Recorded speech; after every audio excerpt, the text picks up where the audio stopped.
Well, you feel that crispness in the air, and this morning we are falling for you. Other shows may have the normal Labor Day weekend fare. For example, artery clogging cookouts, but not us. We're thinking outside the box.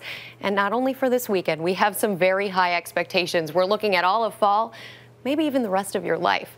And right now, we've got superfoods that keep you looking younger and feeling better. And here with a fresh crop of nutritious facts is Self Magazine Features Director Erin Hobday. Great to have you with us, Erin. It's great to be here. So the food that you can get in the fall is very different than the food you get in the summer, and there's some pros to that. There is. I mean, in the produce right now, late summer is a great time for produce, you know, especially in the northern part of the country. And then into fall, we're going to see even more great nutrient-dense produce like squash and root vegetables and all of those, you know, darkly colored fall veggies. And what we're going to talk about is how colorful food means healthy food. Okay, and speaking of healthy food, antioxidants, you always hear antioxidants are good for you. Right. What do they do specifically? So at Self, we're all about looking for the benefits of the food that you eat, not just, you know, how many calories they have. And when it comes to antioxidants, what they do is they fight free radicals, which are these compounds that sort of wreak havoc on your cells.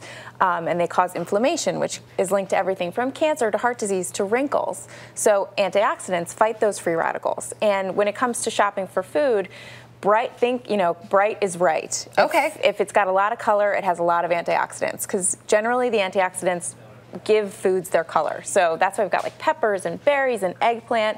If they're bright and rich in color, they probably have a lot of healthy vitamins. Lots of yummy stuff and stuff. A lot of those things the kids will eat too. Yes. Skin. You mentioned these would fight wrinkles, the antioxidant-rich stuff. True. But what about these is going to help you fight the skin problems? So, I mean, Mother Nature really is genius. And like, if you think about right now, I have a ton of tomatoes at my house because they're so in season.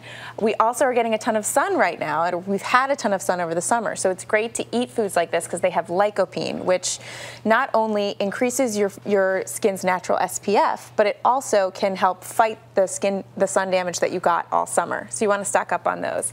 And then avocados have biotin, which has been shown to help fight dullness.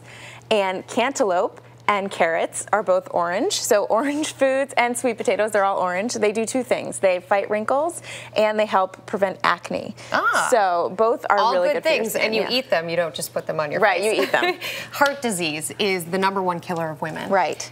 What can you do to fight it? Healthy heart. There are tons of foods for a healthy heart. So one of the first ones is grapes.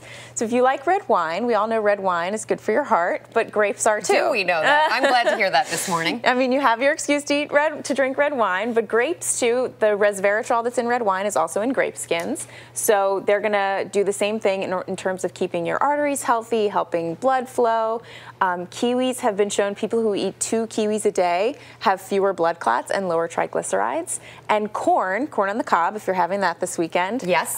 It's a whole grain and has tons of antioxidants that help prevent disease. So steam it. Steam your cabbage too. Cabbage has been shown to lower cholesterol, and it works even better if you steam it. How about tips on keeping the Mensa mind? You know, really upping the mental ante. Be your smartest this fall, back to school. You know, there's lots of research about your brain and keeping your brain healthy, and one of the most key things is omega-3 and omega-6 fatty acids. 2/3 of your brain is made up of omega-3s and omega-6s, and they keep neurons communicating with each other. We all know fish is a great source, but so are certain vegetables like coconuts. They have lots of omega-6s. And lastly, vegetables to eat if you want to shed some lbs. I mean, who doesn't, right? So water-rich fruits and vegetables like watermelon can help keep you full, keep you hydrated. And then fiber-rich foods, so squash, artichokes, beans, fruit. It's all going to fill you up without filling you out. Thank you so much. We really appreciate it.